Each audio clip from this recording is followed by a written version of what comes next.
Okey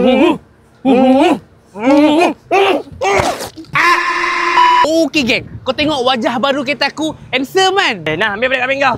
Kereta dah smart-smart, takkan pakai kapet Maggi lagi weh. Kereta korang ada lagi benda ni? Kau campak tu sampah je lah. Sekarang ni kita ada kapet terbaru yang paling baik, Roku Matte. Roku ni dia mengeluarkan kapet untuk pelbagai jenis model kereta. Dari kereta kecil sampailah ke kereta besar, kereta tempatan sampailah ke kereta Continental, semua ada. Lagi apa features yang ada dekat Roku Matte ni Okey, Roku Matte ni adalah antara kapet yang tahan lasak. Dia pun kalis air, korang tahu. Kalau air tu tumpah ke apa, korang boleh terus buang macam tu je. Dia pun kalis debu, kalis kotor, korang tak perlu risau. Semudah tu je korang boleh bersihkan kapet ni. Setiap pembelian Roku Matte, korang siap dapat lagi 12 bulan waranti. Bukan setakat tu je, kapet ni juga turut dilengkapi dengan features non-slip mat. Maksudnya kereta korang punya kapet ni tak akan tergelincir dan licin. Kapet belah depan ni siap ada klip lagi geng. Bukan setakat kapet je, Roku pun ada wiper tau, Roku Aero Hydro Glide.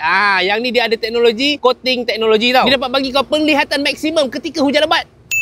So aku dah beralih ke Roku, korang bila lagi? Jangan lupa untuk dapatkan produk Roku untuk kereta kesayangan korang, okey? Aku rasa itu je lah kot. Macam biasalah geng. Mantap, oi.